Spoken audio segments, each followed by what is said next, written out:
Welcome back, everyone. We are live today right outside of Syracuse, New York, and we're connecting to Dr. Rodney Cheng from Los Angeles. So this is truly across the nation discussions, live right here on Facebook.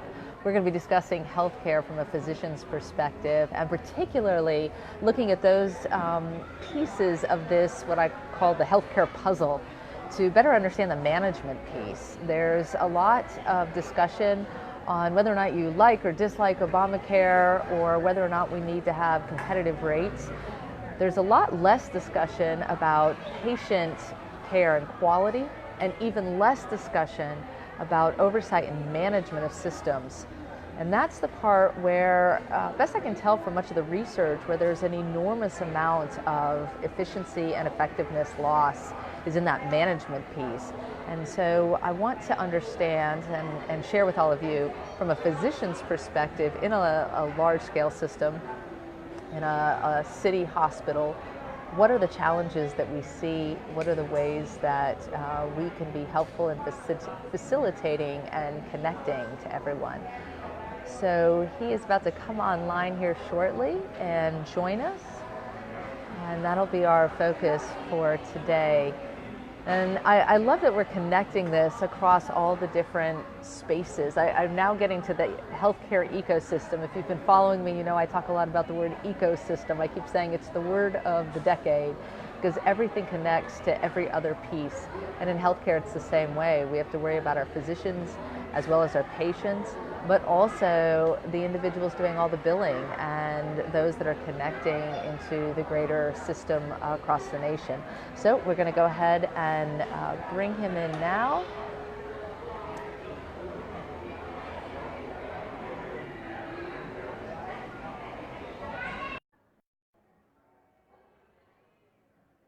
And he's adding at the moment.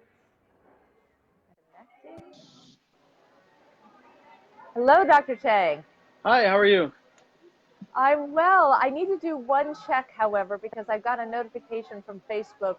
When you came online, did you touch on my picture, or did you connect through a different means? Um, I let's see. I I know this is the hard question. yeah, I'm starting with the hard went ones. I went to your video section, and then I Yes. clicked the live feed. Okay. All right. So we'll go ahead with that. I think there are distinctions in Facebook between those that are approved viewers and those that go to a live public audience. And I want to make sure that we're in the right space because it gave me a notice that some folks may not be able to watch. So I was trying to figure out how you got in. I'm learning so many things I did not ever think I would learn about social media with this experience. Oh yeah, this is The more my challenging. first time being on Facebook I'm, Live. So. yeah, I think it is for most. So let me go ahead and introduce you. I've already started off the video before you came on, talking a little bit about your background. But if you don't mind, could you tell us more extensively what it is you do today, what you've done in the past that has gotten you to this point? Okay, my name is Rodney Cheng. I am chief of anesthesia over at California Hospital in downtown Los Angeles. I let's see here. Sorry, just getting a little noise. But yeah, so I have been in practice for about 10 years now. We work at a community hospital downtown that does trauma, and before that, I was in training at LA County Hospital, USC, and before that, I was in Columbus, Ohio, where I studied medicine at Ohio State University, and Baltimore. Before that, Johns Hopkins University. So you've been all over the map. Yeah, Midwest, East Coast, and then West Coast. So all over. Do you see any major differences in care across the space, or is it pretty much healthcare is healthcare? Yeah, I would say is healthcare. There's the one of the nice things about living in the United States is that we have a high standard across the board. So the kind of care you'd expect in the East Coast is the same as you'd expect in the Midwest or West Coast. So I haven't seen any sort of major variance in that respect. Have you seen any variants? Now, have you worked in smaller communities as well as large communities like you're at now? Yes, I've trained in big teaching institutions where, you know, you have, almost 1,000 beds, and then, Wow. to the current hospital where I work is about 350 beds, and before that, it was another community hospital that didn't have trauma, so it was a lot quieter. But yeah, I've seen small hospitals and large hospitals. So, And do you see any differences in management based on scale? um, no, not really. I think in general, especially in private hospitals, there's a lot of oversight. There's a lot of push to improve, and I think that these days there's all sorts of initiatives and you know bundles to get things going. You know, we're doing all sorts of things these days. Like I'm sure you've heard of MACRA and NIPS and some of these buzzwords that require physicians and hospitals to do a lot more work than they were doing before. But in the end, it's in the name of patient safety. So. Well, yeah, so given my psych background, we often talk about and review the human elements of systems. And of course, that includes patient care and doctors. And one of the famous discussions is always moving to a chart. And it did start with psych, but eventually moved to medicine. And that is that we have trouble just as humans measuring behavior over time because we adjust along with the patient adjusting. And so that's when we started doing all of these charts and having to keep track and have checklists. Um, so yes, in the name of patient care and necessary, but at the same time, it does add work. And I assume, are you constantly getting new things that need to be added to your list, your to-do list? Yeah, Or is it that it gets packaged? I would say every 6 months to a year, there's more paperwork, and sometimes Wow. um, while you add one, you might get rid of another. It just seems like you know, as the director of my group, I'm pretty much teaching people how to fill out paperwork almost on a constant basis. So Did you think that was going to be part of your job or your primary part of your job, I should no, I say? mean when I first started, actually, all there was a paper chart, and then you'd attach a face sheet, and that was it. And these days, we've got probably 5 or 6 sheets of paper that each take 5 minutes to fill out. So. Why the change? Um, I think there's uh, in the past there's probably been a little bit of sloppiness. I think in the end, they there are studies that show that with if you pay attention to certain things, the outcomes are improved. Now, whether or not each individual item causes an improvement is remains to be seen. But as a package, they have studies that show that there are improvements, and they're pretty liberal as far as like they allow you to pick what you want to do, which elements you Okay. want, and then how you want to incorporate it. So yeah, there's it's all for patient safety, and in the end, that's what we want to provide. So. Sure, absolutely. I think the question that always comes to my mind immediately in a scenario like this, though, is which parts of these might be able to be automated in order to create efficiency while still having the patient safety piece uh, elevated, right? And not automated as in, because we've seen it in psych as well, where they automate your notes, and that causes all kinds of problems because that's actually creating the interpretation. But I'm thinking more along the lines of streamlining the process or connecting the data, making sure that it's available more easily. Do you see some of those changes happening? I think you run into problems if you create templates uh, and Yeah. kind of try to streamline, because then you do get into trouble because um, you may not examine every patient, or you may not pay attention to every little thing. Actually, if you become familiar with the paperwork, it actually becomes very quick. But the more familiar you are with it, the quicker it becomes, obviously. But we try not to you know have templates where boxes are pre-checked, that kind of stuff. So because you'll get Yeah. yourself into trouble later. Yes, yes. I'm thinking more about the movement of data, Oh, right? okay. So one of the things in defense we do with education is we started to recognize that we have all this disparate and disjoint records, and because we have those um, distributed records, we weren't able to necessarily create the agile teams that we always needed. And so by having the data move more seamlessly, it meant that everybody could have the control over what is input and how it's input, to your point, right? But then when it gets into a stream, it's accessible more easily. Um, and so I wondered if some of that has gotten to healthcare yet, because it's still fairly new in DoD. But it sounds like that would be complementary to what you're saying, not necessarily disruptive. Yeah. I think all that stuff what makes healthcare more efficient is good for everyone. But yeah, we're there it's being streamlined and there are processes in place. So Now, to change gears just a little bit, I know you've got some. Do you need to take actually, that? can you give me 1 second, Dr. Cheng? Absolutely. Okay, hey, we're gonna be doing a GI. Okay, sorry about that. I'm on duty right now. Hey, this is live. That's how this Okay. goes. You're Okay. adding excitement to our day. Yeah. Well, to change gears, I know you work with a special population while you're there. Can you tell us a little bit about them?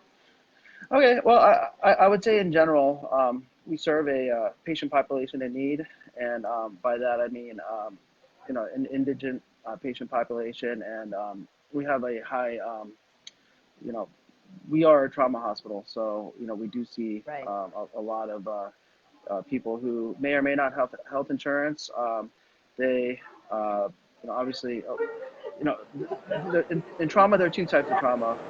One is blunt trauma, and that's like getting in a car accident, falling off a roof, something like that. And then penetrating trauma. We see a lot of penetrating trauma. So by and large, they're young and healthy beforehand, and they got into trouble, or oftentimes they're even innocent bystanders. So, but yeah, we do see a lot of trauma. And yeah, but it's in my opinion, I feel like it's very rewarding in that respect. So Sure, you see results immediately as well, I'm assuming. yes, actually, yeah, I feel like in general, we have a very strong team, both surgeons, anesthesiologists, nurses, hospital staff, and we're well equipped to handle what we see. And in general, the penetrating traumas do well. They do better than blunt traumas, because let's say you have a hole in your chest or a hole in your heart, fix the hole, and then work on getting the patient recovered. So. So, what is it about your team that makes them particularly effective in your mind? Oh yeah, we actually, I, I'm most proud of the talent that I'm around. So, both the anesthesia world, the surgical world, our trauma surgeons are very talented across the board on not just on Fridays and Saturday nights, but even Monday, Tuesday, Wednesday, and then our staff, the nurses here are great, and the techs, everyone knows what they're doing. You know, it's a very well-oiled machine, to use a phrase, but it's everyone knows what they're doing. This is not their first time doing it, and we wouldn't put people in positions to fail. Let's put it that way. Yeah, I think that's a great way to do it. Not everybody has that option, right? And some folks who are in very rural spaces, their options are much more limited. Do you ever work with hospitals or connect you from a teaching, supporting, or mentorship uh, concept with other hospitals in more rural settings? Is that something that's done in medicine? Um, no, well, let's see. Not really, but we do. Because every hospital system is different, and they're Mm-hmm. independent. So, um, but if there are, so I work at California Hospital, which is part of Dignity Health. Actually, it's Common Spirit Health now, and they do have other hospitals where they're trying to learn our technology, because we have, we are at the forefront of technology for trauma. So we are, um, and they are trying to learning, like they're trying to learn our technology, and I'm happy, always happy to help. Um, and you know, we stay in the forefront of our you know, all the protocols and you know, the latest literature. And so you know, we're always happy to help there. I mean, I'm always excited when you're referring back to the data and the literature and the science of that. I think a lot of people don't realize, and it might actually be somewhat of a change in our generation, that you don't just go to school and become a doctor and then practice what you learned infinitely, right? You're constantly having to relearn new information and be exposed to new studies and changing behaviors. Like you said, the paperwork even changes. What are some of the other trends besides paperwork that you've seen change over the last decade or two? Well, so the big buzzword uh, in the last 10 years is evidence-based medicine. And so, you know, It's the same in back, education. back in the, you know, back in the day, you know, you did something and, you know, you assumed it went right. Now nothing is driven without data. So, and that's what causes change. So, you know, the most basic example is they used to sterilize patients with betadine before surgery, and now they've switched to chloroprep because the studies are there. And a lot of surgeons didn't like that because they can't see the chloroprep. They can't, betadine's orange, but chloroprep is clear. And so a lot of surgeons didn't trust it, but then they did the studies, and you know, the infection rates are lower. So that's, you know, probably from my standpoint, that's the biggest example. But everything is driven by data. And you know, when someone tells you to do something and you say, well, you know what, there's no evidence to support that, I'm sorry, I can't do that. So I like that. I think that's fantastic. And I do find it rather ironic that that is literally the exact same wording that they're using in education right now, evidence-based education practices. And it is the buzzword as well. So I'm pleased to hear it. As a scientist, obviously, that's near and dear to my heart, yeah. for sure.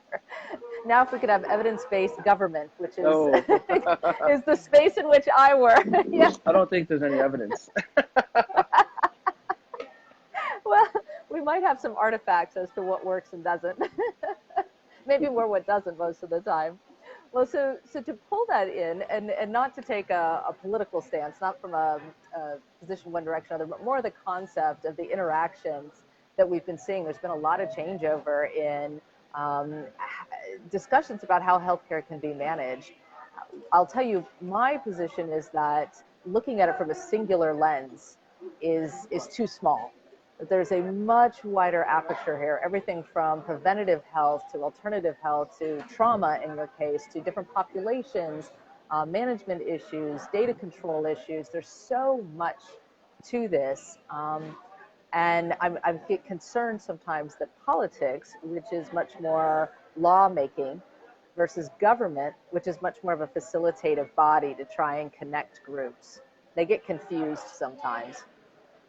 So I think my question to you would be, not from the political space, but more from the facilitative space. How can we as a nation better connect our hospital systems, but also with education for patients and recognizing all that doctors are having to go through to get their own education?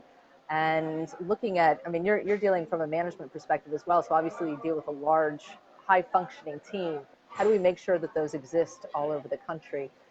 There's a lot there, so Yeah. I'll pause.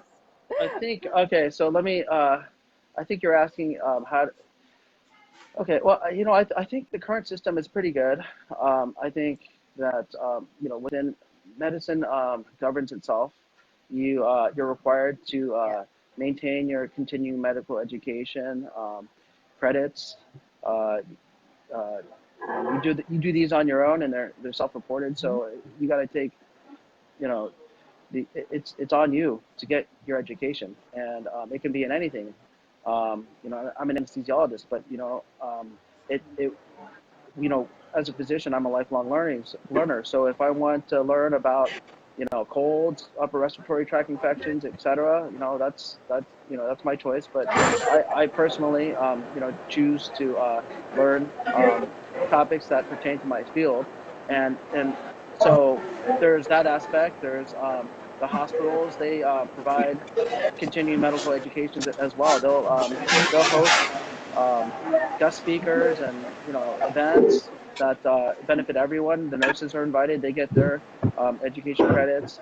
And then within hospitals, there are two types of we're always evaluating performance, and so there's something called FPPE and OPPE, ongoing performance evaluation and focused. You have peer review that's protected from the public, and that way you can really get to what the root cause is. No one's hiding anything. We something that we have these grand rounds, and oftentimes we have something called M&M, which is morbidity and mortality. And you present these things without fear of persecution, your prosecution. You're basically there to learn from your mistakes, and everyone else can learn from them as well. So I think in general, the hospital systems are pretty good, and medicine in general is pretty good. We have our built-in checks and balances and keeping everyone up to date. If there's anything else you have specific questions about, you can ask. Sure. So we had a specific question come up, so I'll pose it to you, but I'm not sure if it's in your field, and it gets to recognizing the research that goes into all of the data or creates the data to be able to inform best practices going forward. And one of the struggles that can happen is someone with a rare disease, right, is then reliant on someone deciding to fund it. And of course, and not surprisingly, right, we fund that which is happening to the largest number of people first, oftentimes, and then we focus on making best practices for that. But there are these rare diseases and a variety of, we focus oftentimes on children, but they span the lifetime. Is there a mechanism by which some of those less common pieces are either looked at within the hospital or communicated to the research community and obviously the funding community? Yeah, I'll give you my best answer. I don't know. I can't say this is 100% accurate, but in general, let's say something is government funded, they want to get the biggest bang for the buck, so they are gonna go for the high value targets and things that, and then you also got to ask the question, is the disease process preventable? Is it curable? If they aren't, then there's not going to be as much interest. But yes, in general though, they want to get, now there are private funding out there, and obviously people have their motives for this and that, and so, but but in general, I think that sorry, I'm getting bothered here. So yeah, but in general, I think that a lot of disease processes are being addressed. Obviously, something that's rare and is not going to get as much, focus as something that happens like 1 in 25, like cystic fibrosis or something. So. Right. Right. Yes, I know. And it's so hard when you're the parent of a child that has these issues. I'm sure you're aware I'm the parent of a 23-weeker, and it was fascinating to be in the NICU where, frankly, I had as much access to data as the doctors did. And eventually it came that I was basically part of the expert team because I was the expert in behavior. And so we were bringing in some of the behavioral studies to better understand how to interpret her blood work or her oxygen levels or anything else, because the case was so complicated. And given my expertise, I was able to collaborate. And we actually did make behavioral interventions that were very successful. And you just wouldn't normally be able to do that because there just wasn't data available. And she was a rare case, and that was the reality of it. But it's very hard to watch and it's very hard to experience. So my heart is there, and I understand both the funding side and I also understand the human side, and somewhere in there is a balance. But it's difficult. But I do want to highlight one point that you made, because I think this is something that is not it's not only not well understood, but it's not well appreciated. And that is the point of the self-governing part. So, I spent last month focused really on the environment, and I talked to folks from the zoos and aquariums, and we were talking all about their accreditation process. And I don't think people realize that there is this whole accreditation process and there is this whole self-governing body. The same thing happens in medicine and something similar happens in education. When that happens, when we have policy, legislation, and government that comes and infiltrates that, we can have problems that are created even with the best of intentions. And so I appreciate and really want to highlight that self-governing piece, because I think we have to be respectful to the communities that are affected by any of the changes that are recommended. And that's actually why I use the word facilitation and not regulation, because I would love to see us be able to support the healthcare system versus muck with it. Yeah, I would think in general, if if we prove that our self-regulation is not effective, then probably there will be regulating bodies to come in to Sure. to give us better insight on how better to prepare it. But in general, I think it works pretty well though. So the way it is. Yeah, no, I absolutely agree with you. I think it does. I think it's just not, if folks are not involved in that kind of a system, they don't always understand how it all works. And so I think, and it's human nature, right? If we see any kind of a problem, we want to rush in and try and solve it. Sometimes we first need to get the lay of the land. And I appreciate you organizing that out for us. So if you were to have 2 points of recommendation for people that are watching and are interested in not just our healthcare system, but really into this trauma space, what are 2 thoughts that you might leave everyone with? Oh, geez. Okay. 2 thoughts. Okay. Well, I think that I don't have too much to say. I think I think that funding for trauma centers should be improved, because oftentimes our patients are uninsured. They might be healthy 25-year-olds who didn't feel like they needed insurance, and so a lot of the times, or whatever insurance they have is going to leave them with a crippling copay or et cetera. But I do think that hospitals like ours are very, very needed in the community, and so the funding needs to be improved. And then other than that, I think the number one thing we can do is prevention, and that would be violence, violence counseling, getting rid of guns, getting rid of knives,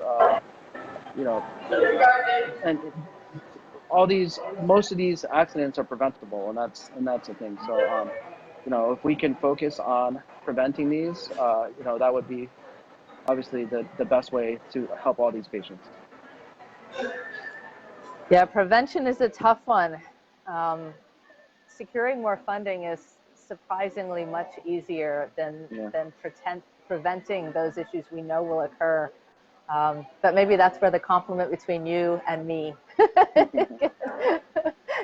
If on the psych end we can do a better job with mental health, perhaps we will see some better decisions, we'll say at least, and maybe some better identification. One of the things we talk about in military is a concept called left of bang. I don't know if you've ever heard that term or that phrase. No.